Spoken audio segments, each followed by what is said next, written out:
오늘 사무엘상 17장 31절부터 58절까지 지난주에 우리가 다윗과 골리앗 이야기를 읽기 시작했는데요.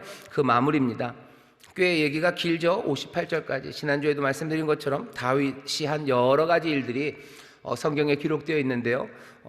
다윗이 한 이야기를 중에서 가장 자세하게 한 가지 사건을 기록된 것이 여기 다윗과 골리앗 이야기입니다. 그래서 우리는 그냥 다윗 그러면 연관 검색어죠. 그냥 다 바로 따라붙는 게 골리앗입니다. 지난주에 여러분들에게 말씀을 드렸었어요. 다윗이 골리앗을 도대체 어떻게 이기는지, 그 이기는 방법이 뭔지 오늘 우리가 말씀을 통해서 확인해 볼 거라고 말씀을 드렸습니다. 오늘 설교의 제목은 주님은 칼과 창으로 구원하지 않으신다입니다. 이 말씀을 마음에 잘 새기셔야 돼요. 주님은 칼과 창으로 구원하지 않으셔요. 주님은 뭘로 구원하지 않으셔요? 칼과 창으로 구원하지 않으십니다. 그래서 어쨌다는 겁니까? 우리 오늘 말씀을 통해서 그래서 어쨌다는 건지, 그래서 어떻게 살라는 건지 우리가 말씀을 통해서 확인할 겁니다. 지난주 말씀은 끝에는 그렇게 됐어요. 다윗이 막 물어보죠. 자꾸 호기심 있는 어린 녀석처럼 막 물어봅니다. 왕이 도대체 뭘 준다는데요? 왕이 도대체 뭘 준답니까? 저 골리앗을 이기면 뭘 준다는 거죠? 아주 일상적이에요. 아주 어린 소년입니다. 어리죠. 전쟁터가 뭔지, 전쟁이 뭔지 어쩌면 모르는 것 같아요. 그러니까 형이 나무라죠. 이 어린 녀석 이게 전쟁이 지금 장난인 줄 아네? 이게 여기 무슨 호기심, 네 호기심 채워주려는 거야? 네가 마음이 너무 교만하구나, 네가 마음이 악하구나, 마구 야단을 칩니다. 또 그러니 다윗이 거기서 뭔가 깨달음을 얻어서 내가 너무 그랬구나. 아니요, 아직도 어린 소년같이 대답하는 거예요. 내가 뭘 잘못했다고? 내가 말한 게 뭐가 저렇게 잘못됐냐고. 그러면서 형아 말 안 듣죠? 가서 다시 또 물어봅니다. 뭐 준다고 그랬죠? 사람들이 또 대답해요. 저 사람 골리앗을 이기면 왕의 딸도 주고 돈도 주고 너네 집 모든 것들을 자유케 한다고 그 얘기를 다 얘기를 합니다. 31절 보면 혹이 다윗의 한 말을 듣고 그것을 사울에게 고하였으므로 사울이 다윗을 부릅니다. 다윗이 자꾸 묻고 다니는 거예요. 이거 하면 상주, 이거 잡으면 뭘 줍니까? 뭘 줍니까? 사람들이 그 말을 듣고 사울에게 가서 얘기하는 거예요. 어떤 꼬맹이 하나가 와서 계속 그거 묻는다고. 혹시 제가? 그런 거죠. 그랬더니 사울이 다윗을 부릅니다. 다윗을 불러요. 하지만 다윗을 보면 뭐가 그렇게 기대가 썩 충족되지를 않죠. 물을 만한 녀석이 아닙니다. 골리앗을 죽일 만한 뭐라도 좀 있어야 돼요. 하다못해 키가 그만큼 안 크면 여러분들 어렸을 때 어깨동무라고 아이들 보는 만화 나오는 잡지가 있었어요. 거기 보면 주먹대장이라고 있습니다. 그냥 보통 애인데요. 걔는 주먹만 커요. 주먹이 이만해요. 하다못해 그냥 주먹이라도 크든지 아니면 뭐라도 좀 있어야 되는데 그런 거 아무것도 없어요. 키도 작고 무기를 잘하는 것도 아니고 무슨 어디서 소림사에서 온 것처럼 여기에 뭐가 이렇게 찍혀 있는 것도 아니고 무슨 공수부대 옷을 입고 온 것도 아니고 그냥 소년 하나가 온 겁니다. 그 소년 하나가 와서 하는 말입니다. 다윗을 불렀더니 다윗이 사울에게 말하는데요. 그를 인하여 사람이 낙담하지 말 것이라 주의 종이 가서 저 블레셋 사람과 싸우리이다. 오더니 얼굴 빨갛고 잘생긴 어린 소년 하나가 와서 사울을 위로합니다. 낙담하지 마시라고. 내가 주의 종, 당신의 종인 내가 당신의 신하로서 당신의 백성으로서 내가 가서 저 사람과 싸우겠다고 지금 얘기합니다. 얼마나 당돌합니까? 그리고 얼마나 뭐가 역전되어 있죠. 사실은 사울을 하나님께서 세우셨어요. 사울을 세워서 블레셋에게서 이스라엘을 구원해내라고 사울을 세우셨는데 이 구원해내야 될 사울은 떨고 있고요. 어린 꼬맹이 하나가 가서 낙담하지 말라고 어깨를 두드리는 것처럼 지금 사울에게 말합니다. 사울이 사실은 이스라엘을 위로해야 되는 사람이죠. 염려하지 말아라. 하나님이 나를 세우셨고 하나님이 우리와 함께 하시니 우리가 이길 수 있다고 위로하고 격려해야 될 사람이 사울인데 여기는 반대의 경우가 됩니다. 가끔 이럴 때가 있죠. 집에서도 그럴 때가 있습니다. 어려움 당해서 부모들이 정말로 낙심해서 코가 석자나 빠져 있어요. 가족들 책임져야 되는 가장이 지쳐서 어쩔 줄 모릅니다. 그럴 때 가끔가다 꼬맹이들이 와서 어깨를 두들겨 줄 때가 있어요. 아빠 힘내라고, 걱정하지 말라고, 내가 어떻게 해보겠다고. 그러면은 피식 웃기도 하고 어떤 아주 나쁜 아빠는 애를 그러면 이게 뭘 줄 알고 때리기도 하고 그러는데 사울은 그 정도는 아닙니다. 그 얘기를 들어요. 뭔가 지금 역전된 자리입니다. 자, 사울에게 그렇게 말하니까 사울이 다윗에게 말해 줍니다. 가서 싸우겠다는 사람을 보니 별것 아니에요. 너무 그래요. 그러니 사울이 다윗을 때리고 어떻게 하진 않지만 이렇게 얘기합니다. 사울이 다윗에게 이르되 네가 가서 저 블레셋 사람과 싸우기에 능치 못하리니 너는 소년이요 그는 어려서부터 용사임이니라. 너는 블레셋 사람 골리앗과 싸우지 못한다. 넌 싸울 능력, 너는 힘이 없다. 넌 힘이 없어. 왜? 너는 소년이고 저 골리앗은 어려서부터 용사예요. 어려서부터 그냥 용사로 컸고요. 아주 숙련된 프로페셔널한 용사입니다. 싸움 진짜 잘해요. 등치만 큰 거 아니다. 등치만 큰 거 아니다. 그냥 몸이 커서 나온 골리앗이 아니에요. 어려서부터 몸도 컸지만 싸워왔던 사람이 골리앗이라고, 유명한 사람이라고, 정말 싸움 잘하는 사람이고 얼마나 많은 경험이 있는지 네가 모를 거라고. 넌 이제 애송이, 넌 소년, 너에겐 능력이 없답니다. 사울은 아는 거죠. 꼬마와 어른이 싸우는 것뿐만이 아니에요. 이건 경험의 차이가 있어요. 이건 경험, 훈련, 능력 어느 것 하나도 사울이 봤을 때 골리앗을 다윗이 이길 수가 없습니다. 그러니 실망스럽지만 이 다윗을 말려야 되는 거죠. 다윗이 그 이야기를 듣고 사울에게 대답합니다. 다윗이 사울에게 고하되 34절입니다. 주의 종이 아비의 양을 지킬 때 사자나 곰이 와서 양떼에서 새끼를 움키면, 34절부터 쭉 이어지는 37절까지의 연설입니다. 긴 말을 사울에게 전해요. 사무엘상 17장에 보면 다윗이 두 번 말합니다. 하나는 사울에게 길게 하는 말이 있고요, 또 하나는 골리앗에게 하는 말이 있어요. 이 두 가지 어떻게 보면 아주 위대한 연설입니다. 그리고 얼마나 다윗이 말을 잘하는지 여기에 보입니다. 사울이 지금 실망해서 보내려고 하니까 지금 다윗이 얘기하기 시작해요. 구원하기 위해서는 뭔가 힘이 있어야 된다고 사울은 생각하죠. 등치, 완력만이 아니에요. 경험의 힘이에요. 무기의 힘이에요. 온갖 종류의 전쟁에서 이길 수 있는 힘들을 사울은 압니다. 그렇죠? 무기가 좋아야 돼요. 완력이 세야 돼요. 게다가 경험도 있어야 돼요. 힘만 갖고 안 되죠. 근데 골리앗은 그 모든 것들을 다 갖췄어요. 그러니 사울은 구원을 위해서는 필수적인 힘, 군사력이 있어야 된다고 생각하는데 다윗은 그런 것이 아무것도 없는 사람이에요. 그런데도 다윗은 말하기 시작합니다. 힘과 용기, 전쟁에서 이겨야 되는 힘과 용기, 그건 전쟁의 경험에서 오는 게 아니에요. 싸워 나갈 수 있는 힘, 용기는 전쟁, 그리고 전쟁에 필요한 무기, 그것들을 가졌을 때 가지는 건 아니라고, 자기가 얼마나 용감한지를 말합니다. 얼마나 용감한지를 어디서 얻었냐면 자기의 직업에서 얻었어요. 다윗은 목자입니다. 일상적인 직업이죠. 하지만 목자 일을 하면서도 위험이 있고요, 그리고 여러 가지 도전이 있습니다. 사자랑 곰이 양을 채가요. 양을 채가면 나는 맞서 싸웠다고 얘기하는 거예요. 다윗은 그냥 완전 겁쟁이는 아닙니다. 다윗은 자기의 삶의 힘과 용기, 그 도전, 그리고 거기에 대해서 어떻게 그 위험한 일들 거기에 맞서 싸웠는지 아는 사람이에요. 꼬맹이지만 그렇게 섰습니다. 그냥 누에 꽂혀 있다가 슥 나온 아이가 아니에요. 일상적인 일들을 하면서요, 용기 있게 살아왔고요, 그리고 과감하게 내 삶에 오는 도전에 응전하며 살았던 사람이 다윗입니다. 어려도 그 일을 했어요. 사자와 곰이 오면 내가 양떼를 잡아가면요, 내가 쫓아갔대요. 슥 피하지 않았어요. 나는 쫓아갔고, 그리고 가서 막 때렸답니다. 내가 치고, 그래서 그 양들을 내가 건져냈대요. 양들을 건져내고 그냥 그러면 사자랑 곰이 쓱 도망가면 다행이지만 사자와 곰이 다윗에게 덤빌 때도 있어요. 그 덤빌 때는 내가 수염을 잡아서요, 수염을 잡고 수염 잡아 뜯고, 그리고 또 못 때리고, 그래서 내가 죽이기까지 했던 그런 사람이 나라고. 나는 그런 사람이었다고. 내 삶에서 어떻게 보면 우스운 이야기예요. 사울이 보면 우스운 이야기예요. 그런데도 다윗은 말합니다. 힘과 용기, 나도 용기 있는 사람이라고. 나도 용기 있는 삶에, 내 삶의 자리에서 난 그렇게 용기 있게 살았다고. 나중에 다윗과 골리앗이 싸울 때 이때도 똑같은 일합니다. 다윗이 달리죠.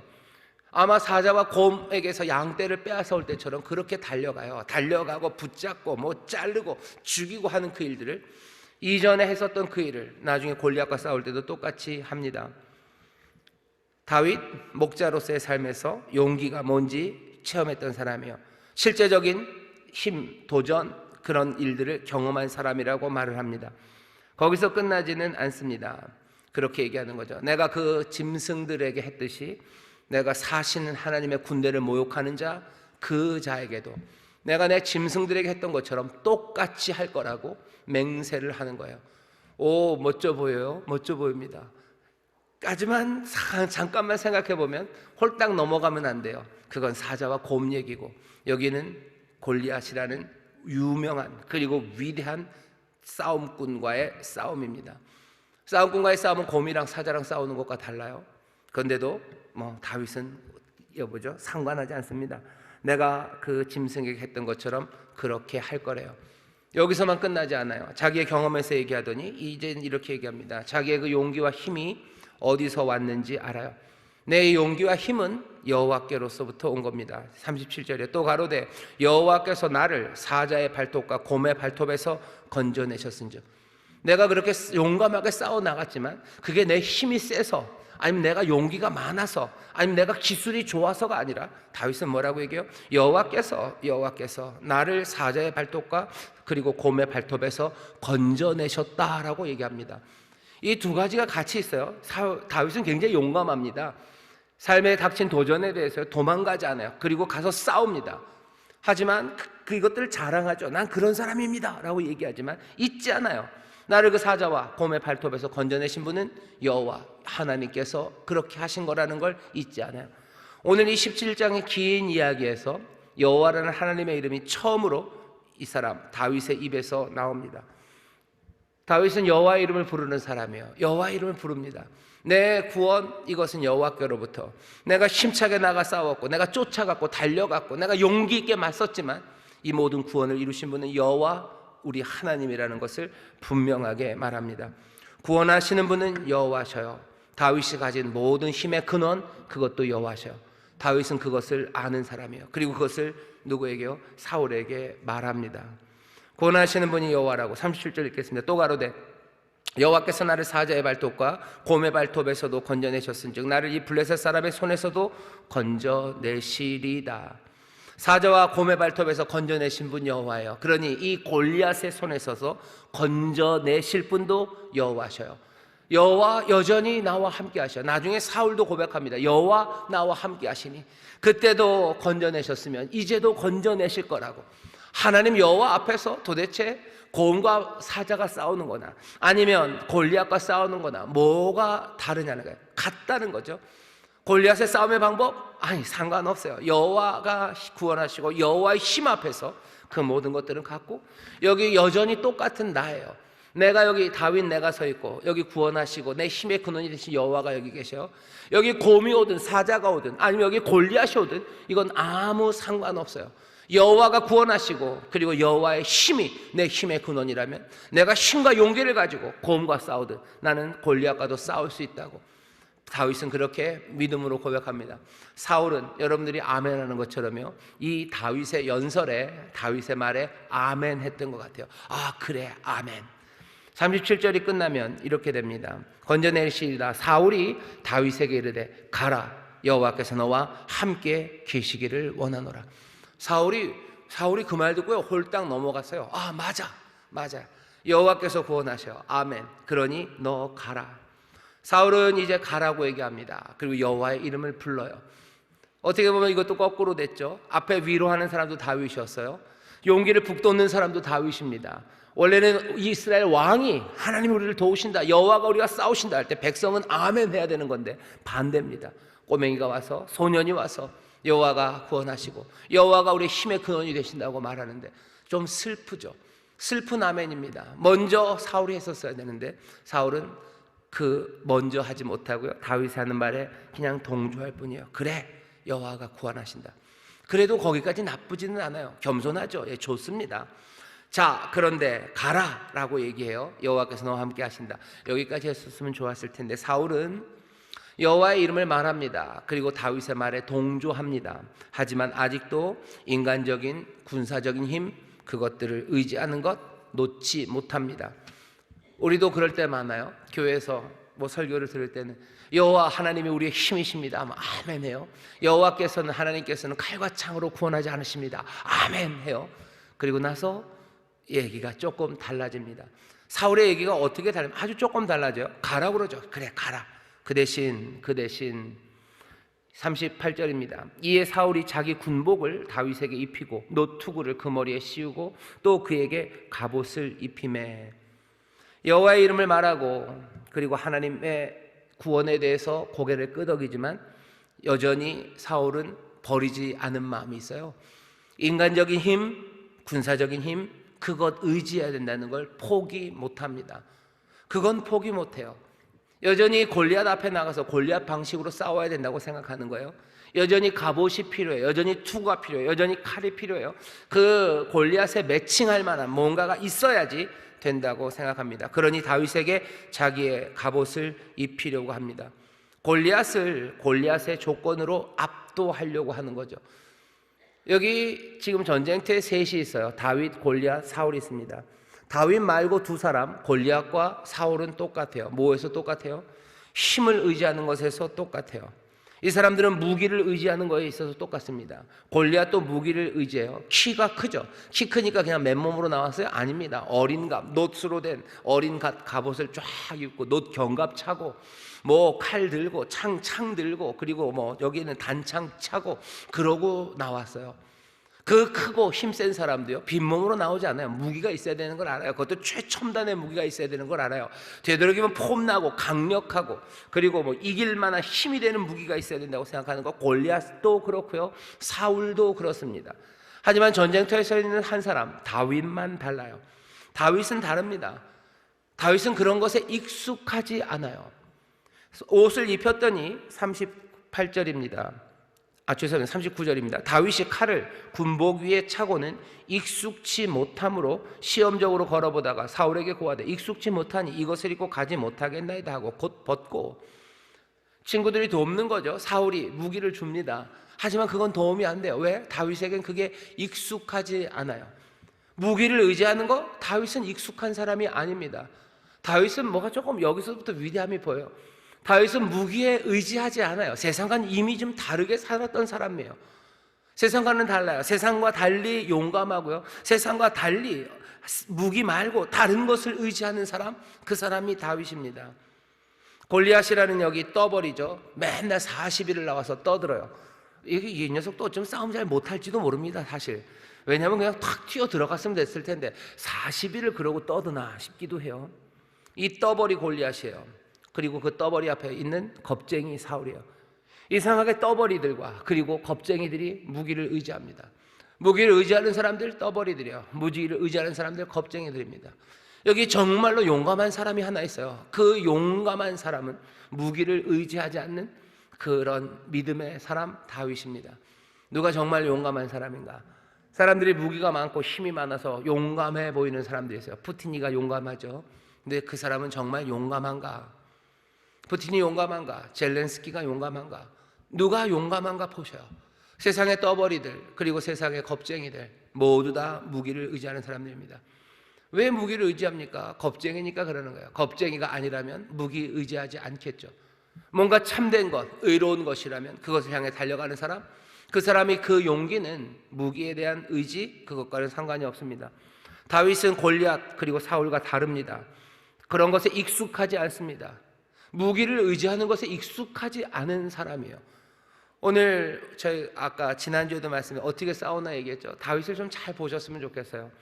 여호와께서 구원하십니다. 하지만 다윗이 갖고 있는 걸 잘 보셔요. 하지만 다윗이 갖고 있는 이 특별한 점들도 어디서부터 시작된 거예요? 여호와께서 구원하시는 것, 거기서부터 시작된 거예요. 여호와가 구원하신다. 여호와는 칼과 창으로 구원하신 분이 아니시라는 것, 그것을 다윗이 믿으니까요. 다윗의 삶에 용기, 그리고 다윗의 삶에 과감함, 그 모든 세상과 구별되는 것들이 시작된 겁니다. 다윗이 훌륭해서 맞아요.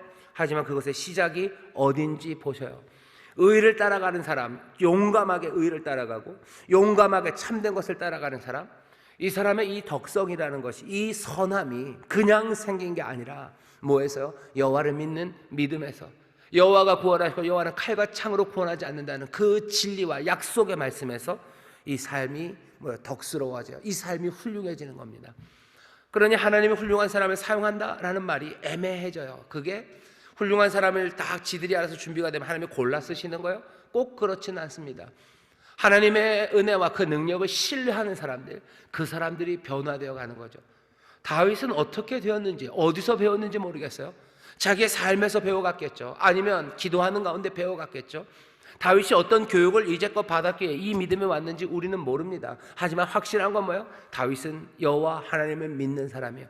여호와의 선하심을 믿어요. 능력을 믿어요. 여호와가 구원하심을 믿어요. 그리고 여호와의 구원이 창과 칼에 있지 않음을 믿는 사람이에요. 그것을 믿으니 다윗은 무기를 의지하지 않습니다. 세상과 달라집니다. 그러니 세상에서 볼 수 없는 소망을 갖습니다. 다윗은 소망의 사람이에요. 우월한 무기, 우월한 군대 그런 거 없어도, 그런 거 아무것도 없어도, 세상에 봤을 때는 정말로 가능성이 희박한 그 상황에서도 하나님께서 놀랍게 구원할 것, 그것을 소망하고 믿는 사람, 그 사람이 다윗입니다. 명백하게 소망이 없는 상황이에요. 그 상황에 마주 서서도 소망이 있음을 말할 수 있는 사람, 이 사람이 다윗입니다. 왜? 다윗은 여호와가 구원하심을 알아요. 그러니 무기가 하나도 없어도 상관없어요. 무기가 하나도 없고 저 사람들은 너무 많아요. 그런 상황에 닥쳐서도 내가 염려할 게 있습니까? 아니죠. 왜? 구원은 여호와가 하시는데. 그러니 소망을 말합니다. 그게 다윗의 방식이에요. 골리앗과 사울은 무기를 의지하는 방식으로 싸웁니다. 하지만 여기 다윗은 달라요. 만군의 여호와, 구원하시는 여호와, 칼과 창으로 구원하지 않는 여호와, 그 여호와를 믿는 믿음 가운데서 소망으로 살아가는 사람, 무기를 따라 아니라 소망 따라 움직이는 사람이 다윗입니다. 그러니 다윗은 무기를 들지 않습니다. 막대기, 그리고 물매, 그리고 돌 5개, 그거 들고 전장으로 달려갑니다. 세상을 대하는 방식이에요. 이 떠벌이와 겁쟁이들이 살아가는 방식들, 정말로 세상에 의지할 만한 거라고 사람들이, 세상이 만들어 놓은 그 힘들, 그것들을 의지하는 사람들이 있고, 그것과 전혀 상관없이 하나님 주의 이름을 부르며 나가는 사람들이 있습니다. 우리가 이 땅을 어떻게 살아갈까에 대한 문제가, 특별히 세상이 자랑하는 무기들, 그리고 세상이 자랑하는 힘들, 그것들이 없는 사람에게는 이 말이 더 중요합니다. 다윗은 그냥 무기가 없는 사람이 아니에요. 무기가 없는 사람이 아닙니다. 다윗은 그냥 약자가 아니에요. 이 이야기는 약자가 강한 사람을 이긴다는 이야기가 아닙니다. 어떻게 약자가 강한 사람을 이깁니까? 지겠죠. 그런데 이 다윗의 이야기는요, 다윗은 약자 아닙니다. 이 사람은 뭐예요? 다른 방식으로 살아가는 사람이에요. 이 사람은 다른 방식으로 싸우는 사람이요, 세상에서 싸우는 방식, 그 방식이 내가 함께 해야 되는 방식이 아님을 아는 사람이에요. 그리고 그 방식으로 싸워보지 않은 사람입니다. 칼과 창이 익숙하지 않아요. 갑옷 익숙하지 않아요. 다윗이 나중에 보면 싸움 잘합니다. 다윗 엄청 싸움 잘합니다. 다윗 밑에 있는 부하들도 뭐 어마어마한 용사들이에요. 하지만 다윗은 그거 의지하면서 싸운 적 한 번도 없어요. 그렇게 싸우지 않아요. 그건 다윗의 방식이 아니에요. 하나님이 우리에게 바라시는 방식도 아닙니다. 어쩌면 팔씨름하면 나중에 다윗이 골리앗을 이길지도 모릅니다. 하지만 힘으로 싸우는 것 아닌 사람, 다윗은 세상의 방식들과 다른 방식으로 살아가는 사람입니다. 그러니 가서 모든 갑옷들은 다 벗고요, 40절입니다. 손에 막대기를 가지고 또 시내에서 매끄러운 돌 5을 골라서 자기 목자의 제구 곧 주머니에 넣고 손에 물매를 가지고 블레셋 사람에게로 나아갑니다. 전혀 다른 방식으로 그 앞에 서지요.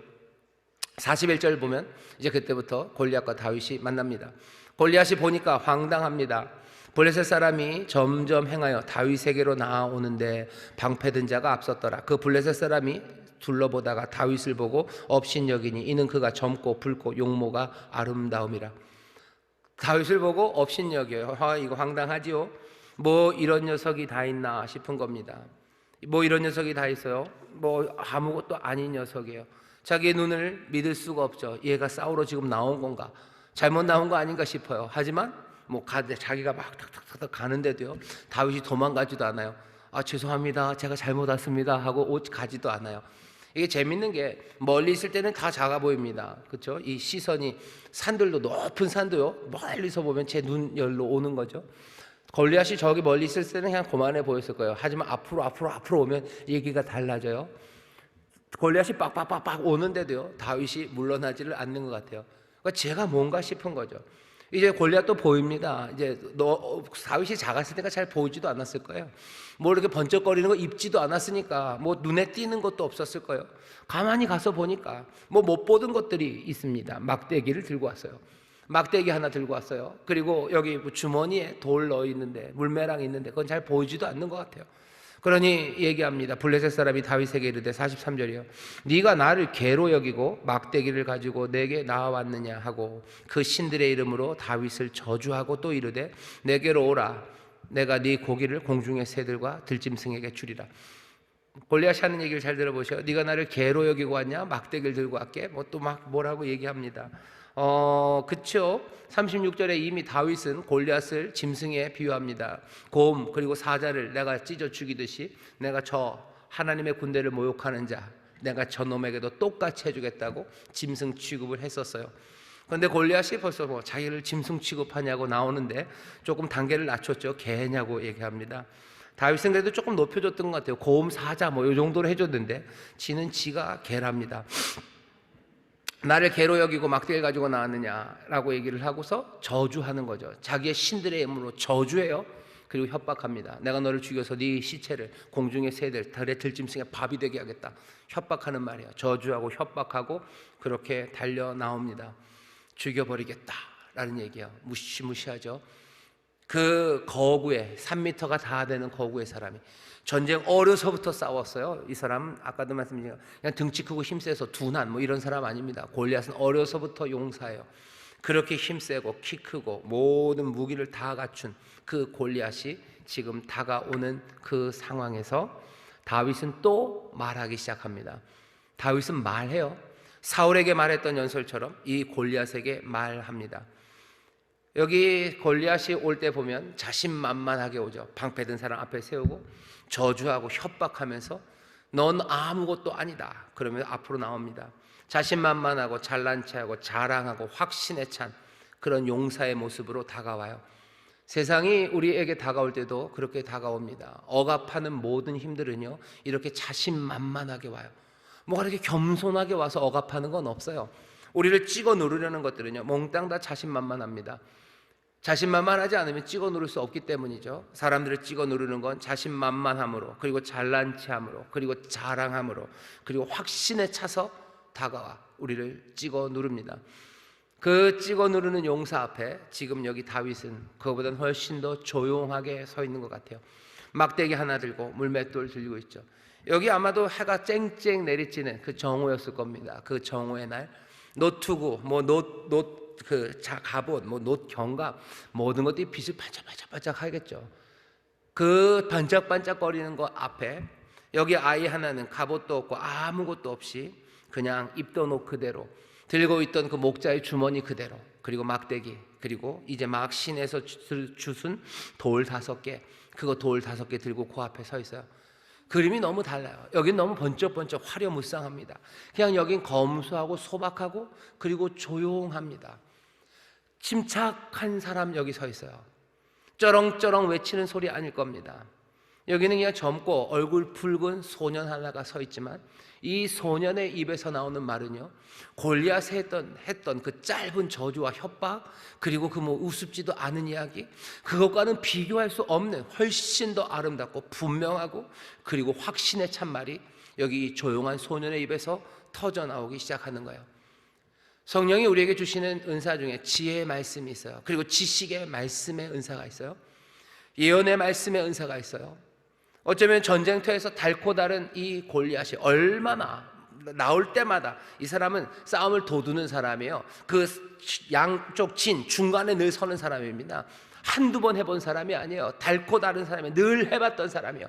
하지만 그 세상이 했던, 늘 외쳤던 그 협박하고 저주하고 찍어 누르는 말, 그 모든 말들을 날려버릴 만한 침착하지만 분명하고 아름답고 확신에 찬 말이 여기 이 소년 다윗에게서 나오기 시작하는 거예요. 이건 분명합니다. 성령의 말하게 하심을 따라 말하는 거죠. 그 믿음의 사람이 내놓을 수 있는 세상에 대한 선포죠. 뭐라고 다윗이 이 블레셋 사람 골리앗에게 말하는지 보시죠. 45절입니다. 다윗이 블레셋 사람에게 이르되 너는 칼과 창과 단창으로 내게 오거니와 나는 만군의 여호와의 이름 곧 네가 모욕하는 이스라엘 군대 하나님의 이름으로 내게 가노라. 다윗이 말을 시작하면서 거기 그 벌판에 그 전장에 있었던 모든 사람들이 보는 것 그거 얘기합니다. 모든 사람이 보고 있는 건 골리앗이 갖고 있는 무기예요. 칼과 단창으로 와요. 칼과 창과 단창을 가지고 넌 지금 오고 있지. 모든 사람들이 다 알아요. 그리고 말합니다. 누구는 알고 누구는 모르겠지만 사람들에게 알려줘요. 너희들이 보는 건 그거고 내가 또 하나를 보여주마요. 나는 지금 너 골리앗은 그렇게 하지만 나는 만군의 여호와의 이름 곧 네가 모욕하는 이스라엘의 군대의 하나님의 이름으로 내게 간다고. 골리앗은 풀 옵션을 다 채우고 왔어요. 여기 다윗은 뭘로 옵니까? 풀네임으로 옵니다. 여호와 이름을 다 불러요. 만군의 여호와 이스라엘 군대의 하나님이라는 그 이름, 나는 그 이름을 가지고 간대요. 그냥 한마디 나는 여호와 이름으로 간다고 하지 않아요. 지금 어쩌면 다윗은 떨렸는지도 몰라요. 하나님의 이름을 다 불러야 되겠다는 거죠. 만군의 여호와요 이스라엘 군대의 하나님이에요. 네가 칼과 창과 단창 풀 다 채워서 왔냐? 나도 지금 다 채워서 간다요. 나도 다 채워서 간다. 만군의 여호와 이스라엘 군대 하나님, 난 그 이름으로 간대요. 주의 이름을 부르며 나갑니다. 너희들이 보는 건 골리앗에 있는 그 무기만 보냐? 여기도 좀 봐라는 거지. 내가 무엇으로 나가는지 너희들 보라고 외쳐 부릅니다. 확신하는 거죠. 구원하신 여호와의 이름이 나와 함께 하신다는 것을 다윗은 확신합니다. 그리고서는 나아가서 말합니다. 그리고는 얘기하기 시작해요. 오늘 여호와께서 너를 내 손에 붙이시리라. 내가 너를 쳐서 네 머리를 베고 블레셋 군대의 시체로 오늘날 공중에 세워 땅에 들짐승에게 주고 온 땅으로 이스라엘에 하나님이 계신 줄 알게 하겠고. 그 다음에 하는 말은 뭐예요? 블레셋 골리앗이 했던 말 그대로 갚아줍니다. 네가 날 협박해서 날 죽여서 뭘 어떻게 시체가 된다고? 아니, 난 너뿐만 아니라 모든 블레셋 사람들을 하나님께서 다 죽이시고 그 모든 것들을 다 시체로 주겠다고 맞서기 시작하는 거예요. 밀리지 않습니다. 세상의 협박에 대해서요 밀리지 않아요. 연약한 소년, 여기는 정말로 구척이 넘는 구척 장신의 모든 무기를 가진 사람 앞에서도 이 꼬맹이는 밀리지를 않아요. 이 꼬맹이는 더 아름답게 말해요. 더 지혜롭게 말해요. 그리고 더 분명하게 말해요. 밀리지 않는 사람이 여기 서 있습니다. 어떻게 이럴까? 성령의 분명히 말하게 하시며, 그리고 우리가 아까 봤던 것처럼 우리가 그 과정을 모르지만 다윗은 세상의 방식에 익숙하지 않은 사람이에요. 갑옷이 익숙하지 않아요. 그건 해본 적이 없어요. 나는 그렇게 살아본 적이 없는 사람이에요. 어떻게 된 사람인지 이 다윗은요, 세상의 힘을 의지하는 것, 그것과 상관없이 살아왔대요. 나는 그렇게 살아왔지. 그 사람에게 어떤 게 먼저인지 모르겠습니다. 어려서부터 성령의 도우심과 또 하나님의 인도하심이 다윗을 그렇게 만들었는지, 아니면 다윗이 그것들을 배워서 이제 이 시간에 성령이 임했는지, 그것들은 애매해요. 하지만 분명히 합니다. 여호와께서 다윗을 사랑하시고 하나님이 늘 우리를 지키셨듯이 우리가 지금 확신하는 건 여러분과 저는 적어도 다윗보다 훨씬 더 유리한 위치에 있어요. 우리가 전장에 서고 맞서는 그 순간뿐만 아니라 우리가 예수를 믿고 새 사람이 되었을 때부터 주의 영이 우리와 함께 하셔서요, 우리를 이렇게 날마다 준비해 가실 거예요. 예전에는 내가 힘을 나도 의지하는 사람이었다면 이제는 힘을 의지하지 않는 사람, 힘을 의지하는 방식이 굉장히 낯선 사람, 그렇게 살아보지 않은 사람으로 날마다 만들어 가시고, 골리앗 앞에 섰을 때 우리로 말하게 하시는 성령님이 우리를 도우셔서 절대로 밀리지 않게 훨씬 더 아름답게, 훨씬 더 참되게, 훨씬 더 지혜롭게, 그리고 훨씬 더 분명하게 말하게 하시는 줄 믿습니다. 골리앗이 하는 얘기를 들어보세요. 내가 걔냐 너 막대기로 가져오고 내가 널 저주한다, 신들의 이름으로 저주하고 그냥 너 이렇게 고기밥이 되겠다. 그냥 골리앗이 한 얘기는 그 얘기예요. 전쟁에서 닳고 달아서 말 잘한다는 사람이 한 얘기가 그거예요. 하지만 다윗이 하는 얘기를 보셔요. 자기가 주장하는 바 어떻게 말하나 보셔요. 골리앗의 사람들이 몽땅 다 보고 있는 거 그거부터 딱 얘기합니다. 너는 그거지, 나는 만군의 여호와 이스라엘 군대 하나님 이름으로 간다. 제대로 보이지 않지만 그것들을 보여줘요. 그리고 밀리지 않고 말합니다. 너는 나 하나? 아니, 나는 너와 모든 블레셋 하나님께서 그 일 행하신다. 그러고서 또 붙여요. 이 일의 의미가 뭔지를 붙여요. 골리앗은 거기에 의미 없습니다. 그냥 네가 나를 개로 알고 왔냐, 내가 너를 저주한다, 너 죽었어, 그게 끝이에요. 하지만 다윗은요, 맞서 싸우고 밀리지 않고 말하고요, 그리고 분명히 내가 어떻게 가는지를 말하고, 그리고 이 일의 의미와 목적이 뭔지 분명히 말합니다. 블레셋의 골리앗은 뭐 의미 없어요. 그냥 뭐 전쟁에서 이기고. 다윗은 뭐라고 얘기하는지 보셔요. 이렇게 하시는 것은 주어 온 땅으로, 46절입니다, 이스라엘에 하나님이 계신 줄 알게 하겠고, 또 하나님의 구원하심이 칼과 창에 있지 아니함을 이 무리로 알게 하리라. 전쟁은 여호와께 속한 것인즉 그가 너희를 우리 손에 붙이시리라. 다윗은 이 싸움에, 이 전쟁과 이 대결의 목적이 뭔지 분명히 아는 사람입니다. 의미 없는 행동하지 않아요. 무모하게 나온 건 아니에요. 다윗은 이 전쟁이 뭔지 알아요. 이 싸움이 뭔지 알아요. 뭐라고 얘기합니까? 이 땅에 누가 계셔요? 이스라엘에 하나님이 계신 줄 알게 하겠고, 하나님이 이스라엘에 계신 거 알게 할 거다. 그리고 또 뭐죠? 이 무리는 이스라엘 군대뿐만 아니라, 여기 블레셋 군대뿐만 아니라 골리앗뿐만 아니라요, 거기에 있는 모든 사람들입니다. 골리앗도 알게 될 거예요. 그리고 블레셋도 알게 될 거예요. 그리고 사울의 군대도 알게 될 거예요. 온 무리가 이제 알게 될 겁니다. 여호와께서는 칼과 창으로 구원하지 않는다는 것, 모든 무리가 알게 하실 것. 그러니 전쟁은 여호와의 것, 그러니 나는 간다 라고 하며 달리기 시작합니다. 목적을 아는 사람이요, 다윗은 이것을 선포합니다. 진짜 목적이 뭔지 아는 사람. 이스라엘에 하나님이 있어요. 이스라엘에 하나님이 있어요. 하나님이 사랑하시는 자에게 하나님이 함께하심, 그거 알려줄 거고, 여호와께서 이스라엘 편이라는 거 알려준다는 거예요.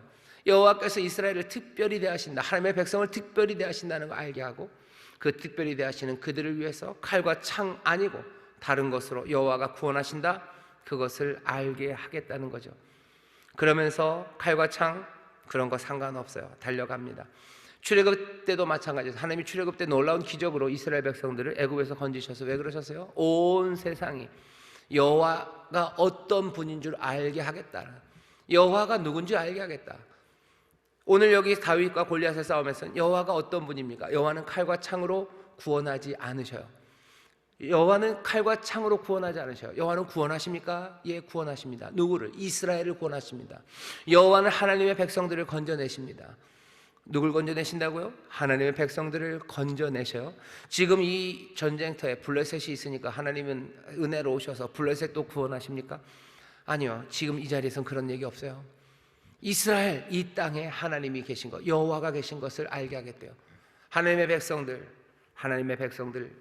하나님께서 얼마나 특별히 건져내시고 구원하시는지 그것, 그리고 정말로 힘이 칼과 창이 아니라 어디에 있는지 그것들을 보여준답니다. 출애굽 때도 마찬가지였어요. 하나님께서 하나님의 백성들, 연약하고 부족하지만 그들을 위해서요, 그 고센 땅에는 하나님께서 우박도 내리지 않고, 고센 땅에는 빛이 비추게 하시고, 고센 땅에는, 그리고 6월절에는 거기에 피를 바른 그 집은 다 건너가시면서 애굽을 치셔요. 하나님께서 하나님의 백성들을 어떻게 건져내시는지 그거 보여주십니다. 사람들은 이 이야기를 희석시키고 싶어요. 하나님은 훨씬 더 아주 일반적이고 모두를 사랑하신다고. 아니요, 하나님 모두를 분명히 사랑하셔요. 세상을 이처럼 사랑하셔요. 하지만 하나님은 하나님의 백성들을 건져내십니다. 하나님의 백성들에게 특별하게 해주셔요. 이것 놓치면 하나님의 말씀을 제대로 읽지 못하는 겁니다. 출애굽 때 애굽을 사랑하지 않으셨습니까? 애굽을 사랑하시죠. 하지만 하나님이 하나님의 백성들을 건져내십니다. 오늘 이 엘라 골짜기에 마주선 이 두 사람들, 이 블레셋과 이 이스라엘을 하나님이, 블레셋은 저주하시고 이 사람들을 그냥 다 찍어놓을, 얘네들은 그냥 벼룩처럼 취급할, 아니겠죠. 하지만 누구를 위해서 싸우셔요? 이스라엘을 위해서 싸우시고 이스라엘을 건져내십니다. 여기 하나님의 구원하시는 일들이 보여요. 자, 이제 여호와께서 창과 칼로 구원하지 않는 게 확실해집니다. 그 엘라 골짜기를 마주한 그 산에는요, 온갖 병기들이 가득하죠. 골리앗만 무기를 갖고 있는 거 아닙니다. 블레셋도 다 무기 갖고 있고요. 사울도 갑옷이 있어요. 멋진 갑옷이 있습니다. 이 사울의 군대에게도 다 무기가 있어요. 온 산을 가득 채운 건 창과 칼입니다. 하지만 정말로 그 창과 칼이 난무하는 곳에 구원이 있냐는 거죠. 여호와께서 창과 칼로 구원하시냐? 아니요, 그 양 두 산에 가득 채웠던 창과 칼이 구원하지 못합니다. 다윗이 나가죠. 용기로 나가요, 소망으로 나갑니다. 무엇이 구원하나 보셔요. 창과 칼이 구원합니까? 아니죠. 여기 작은 소년, 젊고 붉고 용모 아름다운, 어쩌면 얼마 전까지도 정말로 소년처럼 어린아이처럼 궁금증 많고 호기심 많고, 어쩌면 천둥 벌거숭이처럼 그냥 그렇게 눈이 반짝반짝거리는 요 녀석, 요 아이 하나예요. 창과 칼과 상관없어요. 하지만 여기에는 어마어마한 세상 어떤 것도 다 뒤집어 버릴 수 있는 용기, 그리고 어떤 것에도 빼앗기지 않는 소망, 그것이 여기 가득하게 움직이기 시작합니다. 어디서부터 이게 나옵니까? 여호와를 신뢰하는 믿음에서부터 오는 거예요. 여호와가 구원하신다. 만군의 여호와, 이스라엘 군대의 하나님 여호와가 구원하시고, 여호와는 창과 칼로 구원하지 않으셔요. 그러니 오늘은 뭘로 구원하십니까? 다윗의 용기와 이 빼앗기지 않는 소망으로 하나님이 오늘 구원하시는 거예요. 다윗은 용기와 소망으로 나섭니다. 우월한 무기, 훈련, 그런 것 때문에 이기는 거 아닙니다. 그가 정말로 하나님의 깜짝 놀라게 하시는 그 구원의 가능성, 그것들을 믿음으로 하나님이 이기게 하신다는 그 소망으로 용기 있게 달려나가기 시작합니다. 정말로 싸우는 이야기는 굉장히 짧습니다. 48절부터 이렇게 되어 있습니다. 블레셋 사람이 일어나 다윗에게로 마주 가까이 올 때 다윗이 블레셋 사람에게로 마주 그 항우를 향하여 빨리 달리며, 다윗은 아웃복싱 하는 사람 아닙니다. 등치 크니까, 나는 몸이 작으니까 아웃복싱 하는 것처럼 막 이렇게 옆에서 이렇게 하다가, 아니에요. 골리앗이 올 때요, 다윗은 그냥 마주 달려가기 시작하는 사람이에요. 피하며 기회를 보고 그런 거 없습니다. 그냥 마주 달려갑니다. 훨씬 더 빨리 달려갑니다.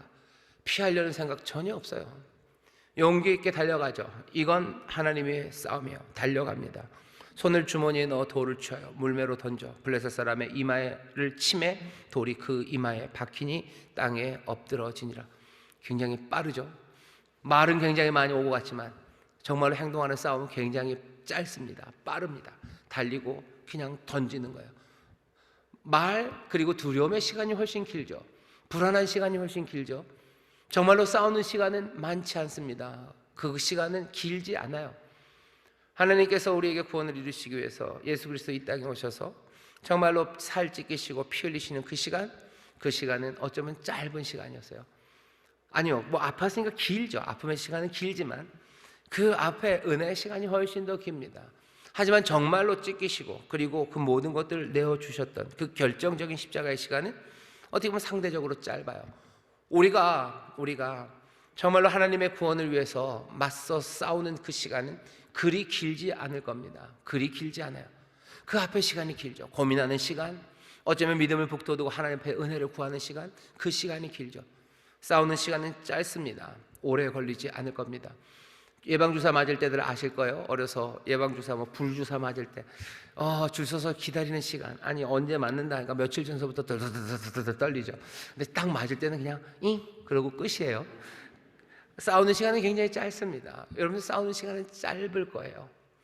마주 달려가서 내가 그 돌 던지기 시작하고 내가 행동하기 시작할 때 하나님께서 역사하셔서 우리에게 구원을 주시는 줄 믿습니다. 그 뒷이야기는 나머지예요. 그냥 쫓아가서 그 다음부터는 블레셋 도망가고 쫓아가고 사울의 군대, 이스라엘 군대가 다 이기고 빼앗고, 그리고 결국은 다윗은 골리앗의 머리를 들고 예루살렘으로 가고, 그리고서는 사울에게 다시 소개되는 그 이야기가 있습니다. 주님은 칼과 창으로 구원하지 않으셔요. 다윗이 믿는 바예요. 그것이 우리에게 주는 의미들은요, 이런 겁니다. 약해서 억압받는 사람들, 여러분들 내 약함 때문에 주저앉지 마셔요. 맞서기 시작하십시오. 내가 칼과 창이 없다고, 세상이 말하는 힘, 그게 내가 없다고 도망갈 일 아니에요. 왜? 칼과 창으로 구원이 이루어지는 게 아니기 때문입니다. 칼과 창으로 구원이 이루어지는 거 아니에요. 칼과 창으로 싸우자고 해서 우리가 칼과 창이 없다고 슬퍼하지 마셔요. 세상은 우리에게 칼과 창으로 싸우자고 나와요. 골리앗처럼 칼과 창으로 싸우자라고 나와요. 그러면 왜 우리가 칼과 창으로 싸워야 됩니까? 주님은 칼과 창으로 우리를 구원하지 않으시는데 왜 우리가 세상이 말하는 그 방식이 부족하다고, 그 힘이 없다고 우리가 기죽어 살아야 됩니까? 사람들이 들이미는 게 있어요. 이걸로 싸우자고 얘기해요. 그걸로 싸워야 되는 것 아니에요. 애들이 와서 가위바위보를 하자고 그래요. 왜 가위바위보를 합니까? 말려 들어가는 거예요. 돈 많은 사람이 해결하죠. 아니, 왜 돈 많은 사람이에요? 팔씨름으로 결정하죠. 왜 팔씨름으로 결정합니까? 무기가 많은 걸로 하죠. 미사일로 결정하죠. 왜 미사일로 해야 됩니까? 주님은 칼과 창으로 구원하지 않으셔요. 우리가 약세라고 해서 물러나야 됩니까? 아니요, 맞설 수 있습니다. 다윗을 기억하셔요. 다윗은 힘, 무기와 힘 그런 거 의지하잖아요. 그 방식으로 싸우지 않는 사람입니다. 주님은 칼과 창으로 구원하지 않으셔요. 그러니 내가 세상이 말하는 방식, 칼과 창 그것 없다고 해서 두려워 뒤로 물러나지 마셔요. 맞서셔요. 여러분들 어떻게 하셔야 돼요? 맞서셔야 돼요. 우리는 평화주의자는 아닙니다. 예수님이 평화를 가르치시는데 중요해요. 싸우지 않는 것 중요합니다. 하지만 다윗을 보시면요, 분명히 맞서 싸웁니다. 예수님 평화주의자셔요. 그러니 싸우지 말라고? 아니요, 싸웁니다. 싸우는 방식이 다른 거예요. 싸우는 방식이 세상은 폭력으로 싸우고 칼과 총으로 싸우고 그리고 탱크로 싸우겠지만 우리는 다른 방식으로 싸웁니다. 그런 의미에서요, 예수 믿는 사람은 절대로 평화주의자 아닙니다. 우리는 평화라는 방법을 사용할 뿐이에요. 하지만 맞서 싸우는 걸 피한다고요? 아니요, 맞서 싸우는 거 피하는 사람 아닙니다. 특별히 억압적인 힘들, 뭔가 폭압적인 일들, 거기에 대해서 그 모든 것들을 뒤집어내기 위해서 싸우는 사람이지, 잘난 척하고 힘센 척하고 나오는 골리앗, 그 골리앗을 피하는 사람 아니에요. 나아가 싸우는 거예요. 하지만 그 방식은 아닙니다. 창과 칼로는 아니에요. 하지만 맞서 싸우는 사람. 다윗을 잘 보셔요. 세상에 억압하는 사람들 많아요. 세상의 폭력으로 잘난 체하면서 세상을 어떻게 하려는 사람들 많아요. 그것이 무슨 정치적인 경우도 있습니다. 그러면 정치적인 힘은 대한민국에서는 무슨 다수결에서 온다 그러는데요, 사람들에게서 다수결의 지지를 얻는 방법도 여러 가지가 있겠죠. 그리고 그 얻는 방법, 그것도 힘이에요. 그것도 기술이에요. 그 힘과 기술로 뭔가 능력을 가진 사람들, 그래서 사람들을 억압합니까? 그 억압에 그냥 우리는 정치적인 힘이 없어요. 우리는 대통령도 아니고 국회의원도 아니고 국회의원 수도 안 되고 아무것도 안 되니까 그냥 가만히 있어요? 아니요. 분명히 맞서 싸워서 그것들을 뒤집어내야 됩니다. 뭘로? 숫자로? 힘으로? 그 사람들이 말하는 그 싸움의 방식으로? 아니죠. 우리는 다른 방식으로요. 어떤 방식일까요? 주님은 칼과 창으로 싸우지 않습니다. 구원하지 않으셔요. 그럼 물어야 되죠. 무엇으로 이 억압의 세상에서 맞서 싸울 수 있을까? 그때부터 상상하기 시작하는 거예요. 그때부터 내 안에 있는 자원들을 찾기 시작하는 거예요. 그리고 그때부터 주가 우리에게 보이신 길들을 묻기 시작하는 거고, 그 세상의 방식 말고 싸울 수 있는 다른 그것들을 꿈꾸기 시작하는 겁니다. 우리가 늘 많이 알고 있었던 건 기도예요. 우리가 기도해요. 그러니 우리 금식합니다. 금식하고 기도해요.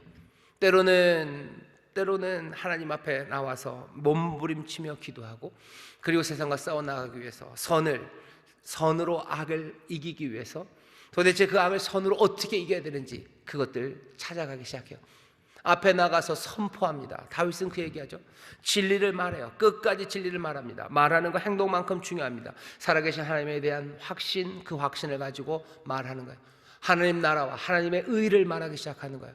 선함으로 악을 이기는 그 방법들, 주님께서는 칼과 창으로 구원하지 않으셔요. 그럼 무엇으로 구원하실까? 진리의 선포들, 뜨거운 기도들, 끝까지 인내함으로 사랑함으로 하는 일들, 그 가운데서 구체적인 무엇으로 그 강한 자들을 겁주고 그 힘 있는 자들, 그 악한 것들을 뒤집어낼지 그것들을 향해서 달려가는 사람들, 그 사람들이 하나님의 사람들입니다. 신실하고 참된 말들이에요. 용기 있는 맞섬입니다. 그리고 하나님의 은혜로 정말로 제대로 자리 잡은 돌 하나가 세상을 무너뜨리고 뒤집을 수 있다는 그 확신, 그 믿음, 그리고 거기에 대한 감사가 우리 가운데 넘치기 시작할 때 우리는 다윗처럼 정말로 하나님의 구원을 이루는 일에 쓰임받는, 하나님 안에서 기뻐하고 주 안에서 기적을 누리는 그런 복된 사람들이 될 줄 믿습니다. 주님은 칼과 창으로 구원하지 않으셔요. 여러분들 상상하셔. 무엇으로 이길까? 선으로 악을 이길 거예요. 신실한 말들로 이길 거예요. 맞서며 용기로 나가십시오. 여러분들 그렇게 함께 나가기 시작하고 서로 격려하기 시작하고 사랑과 선행을 격려하며 믿음으로 앞으로 나가기 시작할 때 하나님의 약속하신 것 거기에 이르게 하실 줄 믿습니다. 하나님의 구원을 보게 하실 줄 믿습니다. 기도하겠습니다. 하나님 감사합니다. 세상의 방식으로 싸우는 것 아니나 하나님 맞서 싸우는 일에 주눅들어 뒤로 물러날 수 없습니다. 특별히 잘난 척하고 힘자랑하고 그래서 세상을 억압하고 누르는 일에 주여 다윗처럼 그렇게 주님의 이름을 부르며 맞서 나가는 하나님의 사람들 되게 하여 주옵시고 그들의 칼과 창이 아니라 오히려 더 선하고 참된 아버지의 믿음의 선포와 기도로 또 주께서 준비하시는 그 돌 하나로 은혜로 주께서 역사하실 것을 도우며 내 삶에 하나님이 주신 것들을 찾아내며 선하게 의롭게 그리고 또 아름답게 세상의 모든 악한 힘들을 뒤집어내는 하나님의 사람들 하나님의 군대 되게 하여 주옵소서. 감사드리며 예수님 이름으로 기도하옵나이다. 아멘.